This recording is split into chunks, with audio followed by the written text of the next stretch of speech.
We just can't seem to avoid train wrecks these days, huh? Another one has been reported, and this is what, the fourth train wreck in less than 30 days? That's just crazy, guys. But that's all right, since Transportation Secretary Pete Buttigieg has said that the average should be about 1,000 derailments, so we got a ways to go. President Biden is in a bit of trouble as he's receiving criticism here at home from officials in Ohio as well as overseas for the attack on the Nord Stream 2 pipelines. For a president who touts green and clean energy whenever he can, he sure got a lot of cleaning up to do, as these two events have created a whirlwind of toxic pollution. Now, at the same time, he talks about more sanctions on Russia while a news outlet has called him and Ukrainian President Vladimir Zelensky out on theatrics that were done in this recent visit. Now, I'm pretty sure you guys won't be able to guess which station this is. You know what? Take a wild guess and put it in the comment section down below. And Vladimir Putin has now answered back on these sanctions and has also said that all of the previous sanctions from the West have backfired. Do you think that this is the case?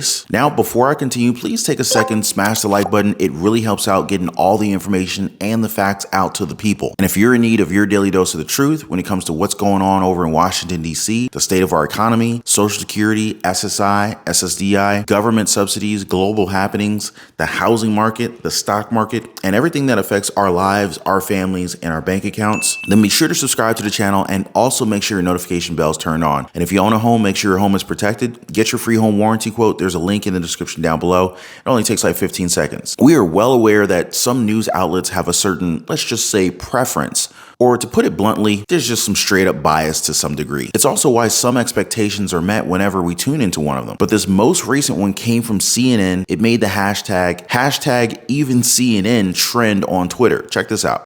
I've been here for the past 5 days. I have not heard any explosions. I have not heard any air sirens until about half an hour ago, right when President Biden was in the center of Kyiv. There are two sides to this. Either an imminent threat was spotted as the president arrived, or, like many say, the sirens were mostly for the cameras and to show that Ukraine was under constant threat. It is surprising to see CNN report something like this regarding the president. Whatever the reason may be, East Palestine Mayor Trent Conaway, he wasn't happy. With the president being in Ukraine today, did that surprise you? Absolutely. That was the biggest slap in the face. That tells you right now he doesn't care about us.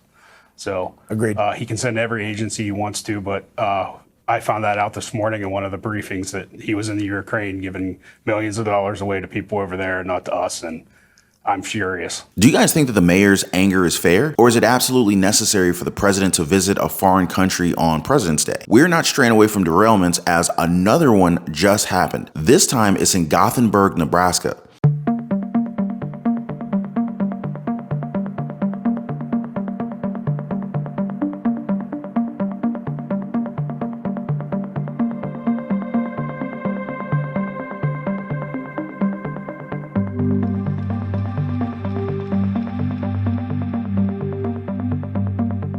Here's the worst part of it all. It said that a witness has confirmed that their small town has seen 4 derailments in the last 10 months, and that it happened in the same stretch of tracks. Now, I'm no train rail expert, but if it happened once, I think it would be best to get that thing fixed, right? What more if it happened 3 more times? Now, since the start of the year, more than a dozen train wrecks have been reported. And wouldn't you know, it's now forced Transportation Secretary Pete Buttigieg to announce a visit to Ohio, as he's faced a lot of backlash for not even showing up. Approximately 31 train cars were carrying coal near Gothenburg. Luckily, no one was injured. But isn't it strange that we weren't hearing of these derailments more before? In some good news, Buttigieg has finally confirmed a visit to East Palestine, saying that he's set to review the place when the time is right. Well, that seems kind of vague, right? It's almost as vague as President Biden's promise to remain with Ukraine for as long as it takes. It makes you think that this is just lip service from Buttigieg, and it kind of lines up since he didn't even talk about the incident until 10 days after it happened. And with all of this happening at home, President Biden continues to poke at Putin for the length that this war has taken. President Putin's craven lust for land and power will fail,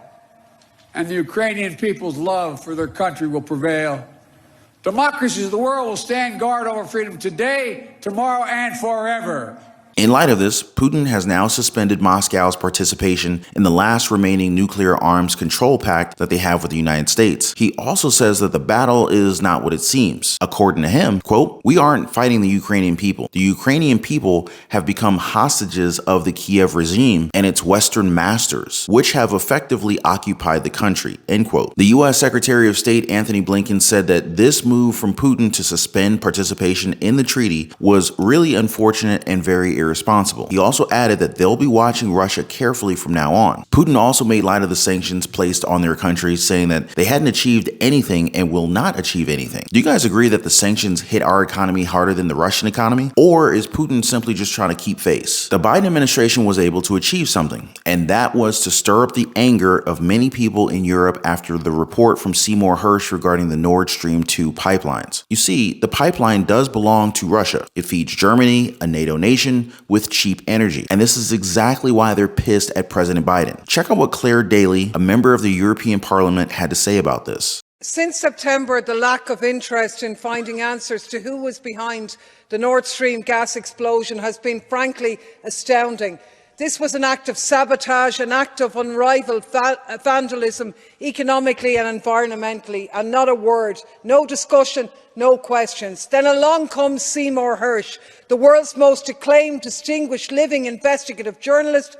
He produces a detailed claim that the United States executed this explosion with the help of Norway. Planned months before the invasion, a Norwegian Navy P-8 surveillance plane dropped a sonar buoy on the 26th of September, which triggered explosions planted by US Navy Panama City divers 3 months earlier under a NATO exercise, and still nothing. I don't know what happened, but I want to know. This is a man who doesn't make claims lightly, a man with contacts, and I find it frankly jaw-dropping that the EU is not asking questions as to who is responsible for sabotaging the livelihoods of our citizens. I am ashamed to be a European. To date, the White House has rejected any and all reports that point to them as the ones that are in charge of the Nord Stream 2 sabotage. But it looks as if investigations will be coming. Not from our end, but most probably from Germany or other European nations. You have to wonder how Norway and the White House is going to respond to this. I mean, we are pretty good about trying to investigate things and then completely forgetting about them. Remember those UFOs? Anyway, what are your thoughts on today's updates? If we're to believe what Putin has been saying, then does that mean that sanctions placed on them has directly affected our wallets? Could this be the reason why more seniors on Social Security, SSI, and SSDI are trying to apply for SNAP and EBT benefits? Why more households continue to borrow on their credit cards and kick the can further down the road? No matter what the reason may be, the reality is that many of us continue to struggle. And with the cost of food, rent, housing, the daily expenses continue their upward trend, and it is best to improve our cash flow to catch up. But the question is how? Well, if you guys need any guidance when it comes to budgeting, or maybe you're a budding entrepreneur looking to make multiple streams of income